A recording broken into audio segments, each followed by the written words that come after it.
Here to weigh in is Mike Davis, Article 3 project founder, along with Saul Weisenberg, former deputy independent counsel and Fox News contributor. Saul, now tell me about this judge. Now, she was appointed by Trump during his first term, and am I to understand that she worked for Ken Starr? And is that right? Yes. Full so are you responsible for this judge, colleague. Saul?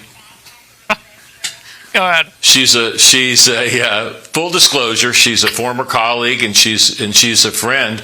The problem with her order isn't that she's a quote local judge. She's clothed with Article 3 power. The problem is her opinion is wrong.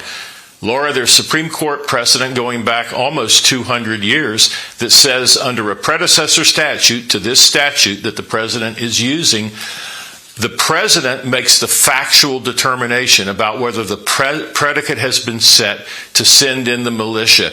He does not get to be second-guessed by anybody else. That's really what's important here, is that nobody gets to come in and say, we think the president got it wrong. The solution, if somebody has a problem with it, is a political solution in Congress. But I believe her opinion is wrong, fundamentally wrong. Yeah, and they've already gone to the Ninth Circuit, the Trump DOJ, and is appealing that temporary restraining order on the Guard deployment, Mike.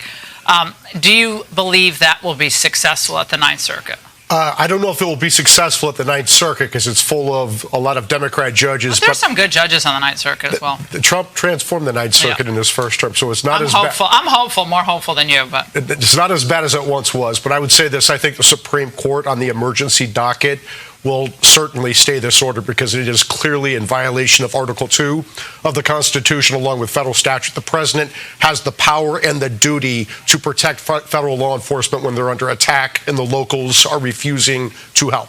Yeah, so the president has the constitutional authority, has enormous plenary discretion in matters of national security. Right? And this dates back, as Saul said, 200 years. So for a judge to come in, I was stunned by this order, actually. I read this, I was like, you've got to be kidding me. Who's writing her opinions? She couldn't have written this opinion. She has to be smarter than this.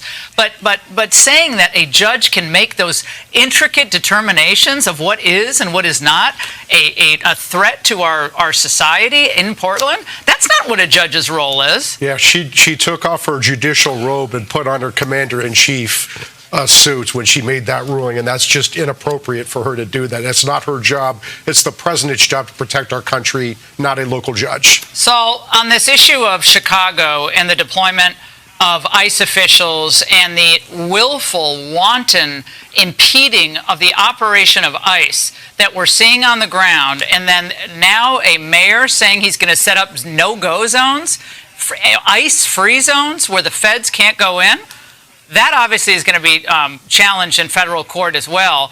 Where will that challenge end up?